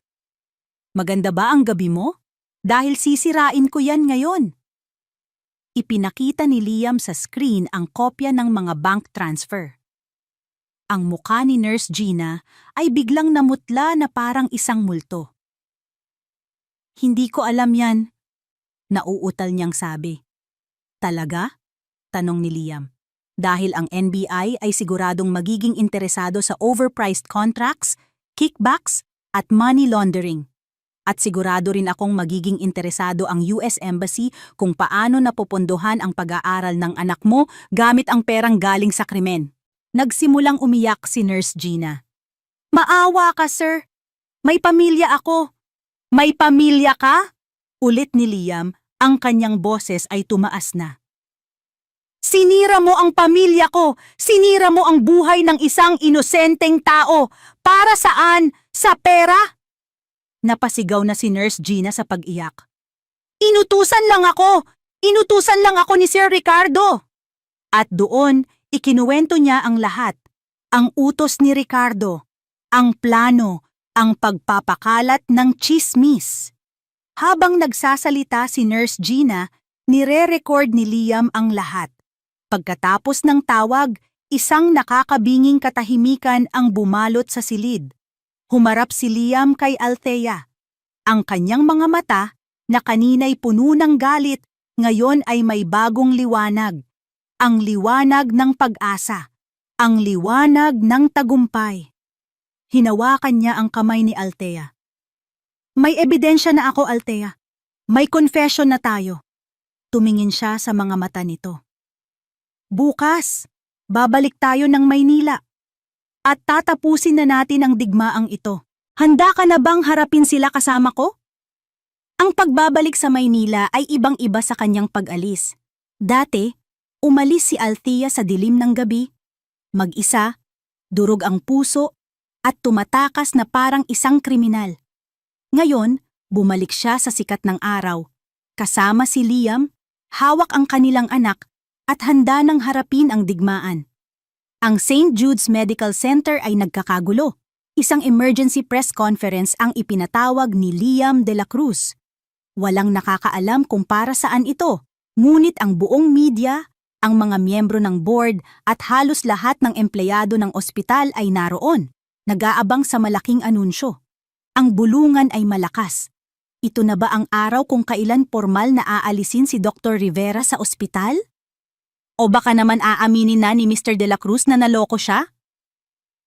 Sa gitna ng auditorium, naghihintay ang isang entablado na may mahabang mesa at maraming mikropono. Sa audience, naroon ang lahat ng mga mukha na dating nagpahirap kay Althea, ang mga doktor na tumalikod sa kanya, ang mga nurse na nagchismis, si Dr. Dominguez na naghugas kamay. At sa unahang hilera, nakaupo na parang isang hari sa kanyang trono, ay si Ricardo de la Cruz, isang mapanuyang ngiti ang nakapaskil sa kanyang mga labi. Nandito siya para panoorin ang huling pagbagsak ng kanyang pamangkin. Biglang bumukas ang pinto sa gilid ng entablado. Isang nakakabinging katahimikan ang bumalot sa buong silid nang lumabas si Liam, suot ang isang matikas na itim na suit. Ngunit hindi siya nag-iisa. Kasama niya, naglalakad sa tabi niya, ay si Dr. Althea Rivera. Kung ang pagdating ni Liam bilang CEO ay isang sorpresa, ang pagdating ni Althea ay isang bomba. Ang mga bulungan ay naging malakas na hiyawan ng gulat. Ang mga kamera ay walang tigil sa pag-flash. Si Althea ay hindi ang babaeng umalis ilang buwan na ang nakalipas. Hindi na siya ang biktimang nakayuko, nakataas ang kanyang noo. Ang kanyang mga mata ay matatag. Sa kanyang suot na simpleng puting bestida, mayroon siyang aura ng dignidad at lakas. Hindi siya ang babaeng sinira ng iskandalo. Isa siyang reyna na bumalik upang bawiin ang kanyang kaharian. Magkahawak kamay silang umakyat sa entablado. Sa bawat hakbang, nararamdaman ni Althea ang tingin ng daan-daang tao. Dati, ang mga tinging ito ay dumudurog sa kanya. Ngayon, binibigyan siya nito ng lakas. Umupo sila sa gitna ng mesa. Humarap si Liam sa mga mikropono. Salamat sa pagdalo ninyong lahat. Panimula niya, ang kanyang boses ay malakas at malinaw. Umaalingaw-ngaw sa buong auditorium. Ipinatawag ko kayo ngayon para linawin ang mga kasinungalingan at itama ang isang malaking pagkakamali. Ang ngiti sa mukha ni Ricardo ay bahagyang naglaho. Sa loob ng maraming linggo pagpapatuloy ni Liam, ang pangalan ni Dr. Althea Rivera ay dinungisan. Ang kanyang karera ay sinira. Ang kanyang pagkatao ay hinusgahan. Ngayon, narito siya para sabihin ang kanyang katotohanan. Ibinigay ni Liam ang mikropono kay Althea. Huminga ng malalim si Althea. Tumingin siya sa mga tao isa-isa. Nakita niya ang kanilang mga mukha, pagtataka, pag-aalinlangan, panlalait. Ang pangalan ko ay Dr. Althea Rivera. Panimula niya, ang kanyang boses ay hindi nanginginig. Isa akong doktor, isa akong babae, at isa akong ina. Minahal ko ang isang lalaking akala ko'y isang janitor. Sabi niya. Lumingon siya kay Liam na may maliit na ngiti. Minahal ko siya hindi dahil sa pera, dahil wala siya noon. Minahal ko siya dahil sa kanyang kabaitan, sa kanyang respeto, at sa kanyang puso. Ang pagmamahal na iyon ay nagbunga ng isang biyaya, ang aming anak. Hinuhusgahan ninyo ako. Pagpapatuloy niya, ang kanyang boses ay tumitigas. Sinasabi ninyong isa akong gold digger. Sinasabi ninyong ginamit ko ang aking anak. Ngunit ang totoo, ang mga salitang naririnig ninyo ay hindi nagmula sa ordinaryong tsismis. Ito ay isang plano, isang masamang sabwatan para sirain, hindi lang ako, kundi pati na rin ang lalaking mahal ko. Ang bulungan ay lalong lumakas. Napatingin ang lahat kay Ricardo, na ngayon ay hindi na mapakali sa kanyang upuan. At ngayon, sabi ni Liam, muling kinuha ang mikropono, ipapakita namin sa inyo ang katotohanan. Isang malaking screen sa likod nila ang biglang umilaw. At doon, lumabas ang mukha ni Nurse Gina, umiiyak sa recorded video call. Inutusan lang ako! Inutusan lang ako ni Sir Ricardo! Ang boses ni Nurse Gina ay umalingaw-ngaw sa buong silid. Ikinuwento niya ang lahat. Ang utos, ang pera na idinaan sa PhilWellness Medical Supplies, ang plano para sirain si Althea. Kasunod nito, ipinakita ni Liam ang mga bank transfer, ang mga dokumento ng Shell Corporation na nakapangalan sa kapatid ni Nurse Gina. Ang auditorium ay sumabog sa gulat at galit. Ang mga kamera ay mabilis na bumaling kay Ricardo, na ngayon ay putlang-putla at pinagpapawisan. Isang kasinungalingan! Sigaw ni Ricardo, tumayo mula sa kanyang upuan. Gawa-gawa lang yan lahat, walang katotohanan yan. Talaga ba, Tio? Tanong ni Liam, ang kanyang boses ay malamig na parang yelo. Dahil may isa pa akong sorpresa. Isang bagong dokumento ang lumabas sa screen. Isang luma, medyo kupas na dokumento. Ito ang orihinal na police report ng aksidente na ikinamatay ng aking mga magulang, sabi ni Liam. At ito naman, isang bagong dokumento ang lumitaw sa tabi nito. Ang bersyon na isinumite sa korte. Isang pekeng bersyon na nagsasabing sira ang preno ng kotse. Ngunit ang totoo, ayon sa orihinal na investigasyon, may nakitang bakas ng tampering sa linya ng preno. At ang nag-iisang tao na may access para palitan ang report na iyon at ang taong may pinakamalaking motibo para mawala ang aking ama ay ikaw, Ricardo. Ang huling ebidensya ay isang bomba na sumabog sa gitna ng silid. Si Ricardo ay natigilan. Ang kanyang mukha ay puno ng gulat at takot. Wala na siyang masabi. Wala na.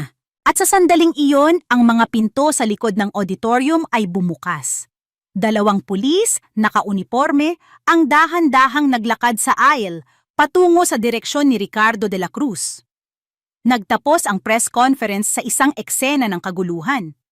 Ang mga reporters ay nagsisigawan, ang mga kamera ay kumikislap. Si Ricardo ay walang nagawa kundi sumama sa mga pulis, ang kanyang mukha ay nagpapakita ng pagkatalo. Sa gitna ng lahat ng ito, sa entablado, magkahawak pa rin ng kamay sina Liam at Althea. Tahimik, matatag. Tapos na ang digmaan. At sa wakas, nanalo ang katotohanan. Ang imahe ni Ricardo de la Cruz habang isinasakay sa police car ay paulit-ulit na ipinalabas sa lahat ng news channels. Ang dating kinatatakutang business tycoon ay isa na ngayong kriminal.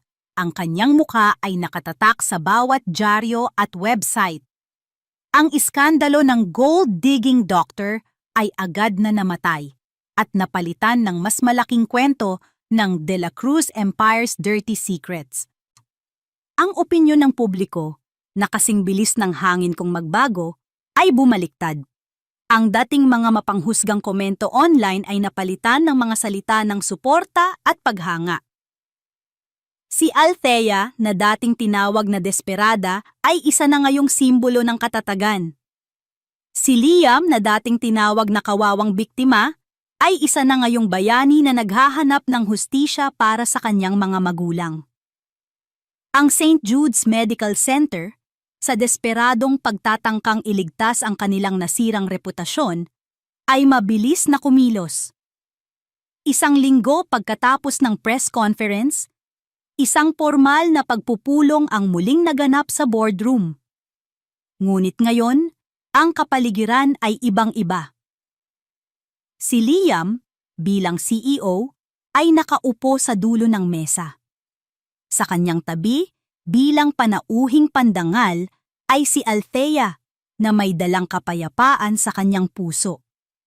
Si Dr. Dominguez, ang hospital director, ang unang tumayo. Ang kanyang mukha ay puno ng hiya at pagsisisi.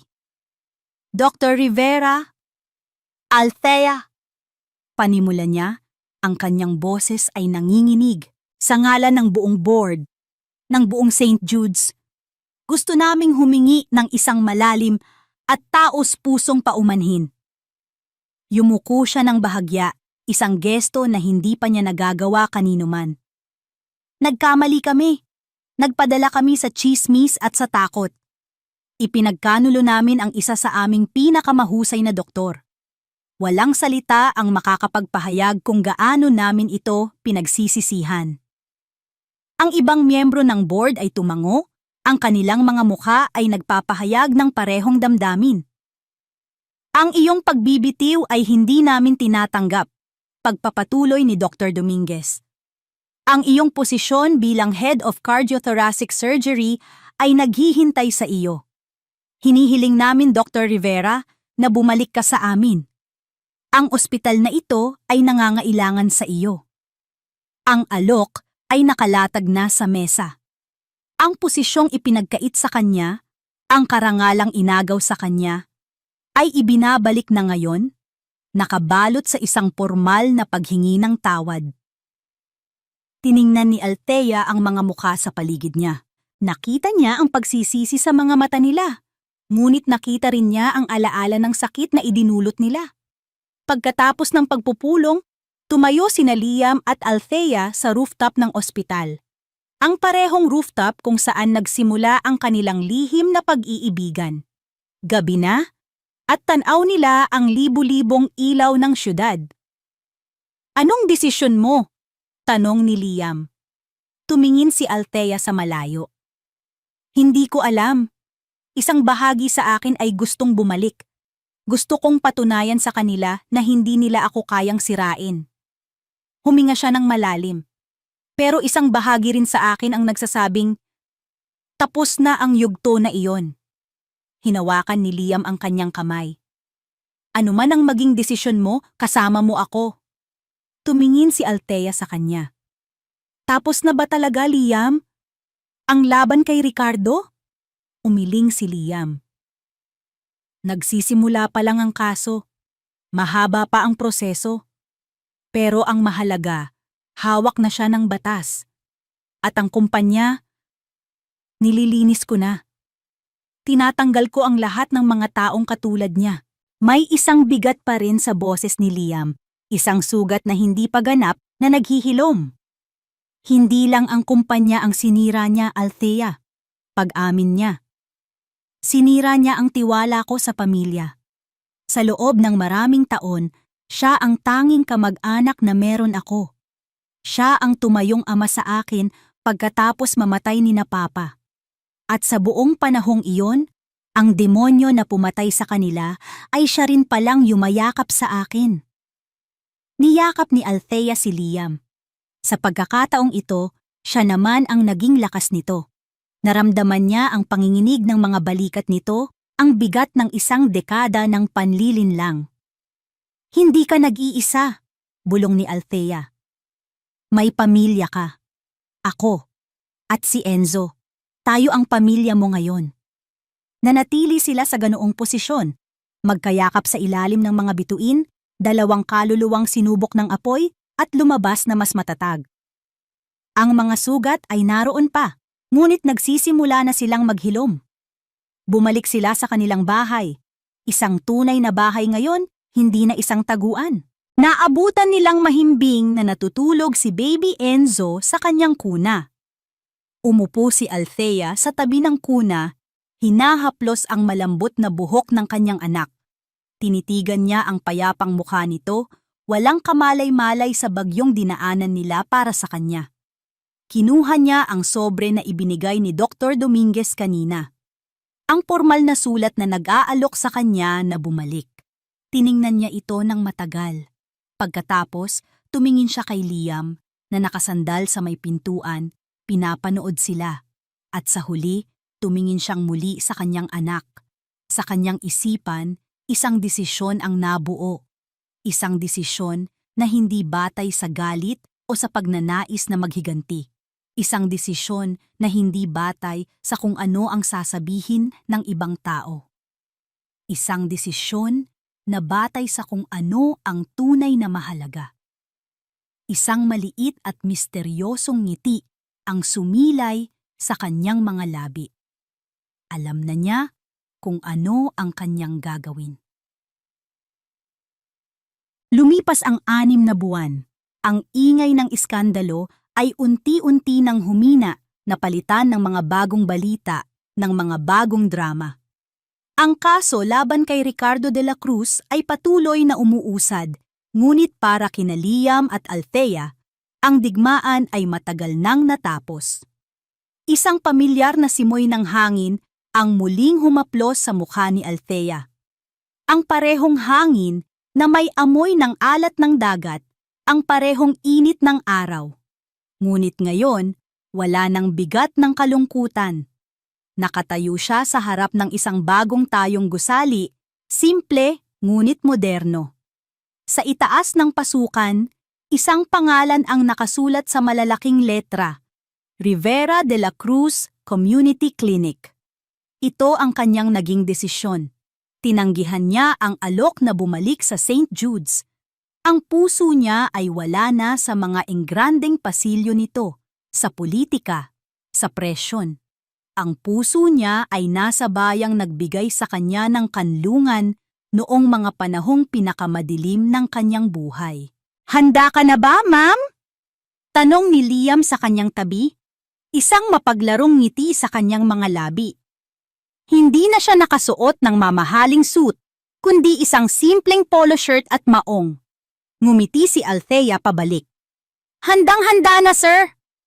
Magkahawak kamay nilang pinutol ang pulang ribbon, isang senyales na opisyal ng bukas ang kanilang klinika.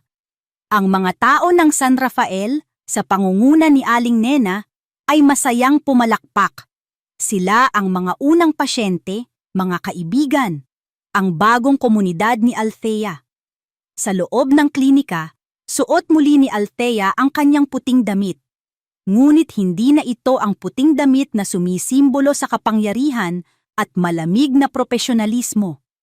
Ito ay isang puting damit ng serbisyo, ng pag-aalaga. Habang sinusuri niya ang isang batang may lagnat, isang ngiti ang hindi maalis sa kanyang mukha. Narinig niya ang halakhak ng isang pamilyar na sanggol mula sa di kalayuan. Sa isang sulok ng klinika, sa isang maliit na playpen, ay si Baby Enzo, masiglang pinaglalaruan ni Liam. Ito ang bagong setup nila. Isang doktor, isang CEO na nagtatrabaho mula sa bahay o mula sa klinika, at isang masayahing sanggol na ang tanging trabaho ay magbigay ng ligaya sa kanilang lahat. Hapon na nang matapos ang unang araw ng klinika. Pagod ngunit masaya, naglakad sila pauwi sa kanilang bahay. Isang bahay na hindi na inuupahan, kundi kanila na. Isang simpleng bahay sa harap ng dagat, malayo sa ingay ng syudad. Umupo sila sa buhanginan, sa harap ng kanilang bahay, habang si Enzo ay masayang naglalaro sa pagitan nila.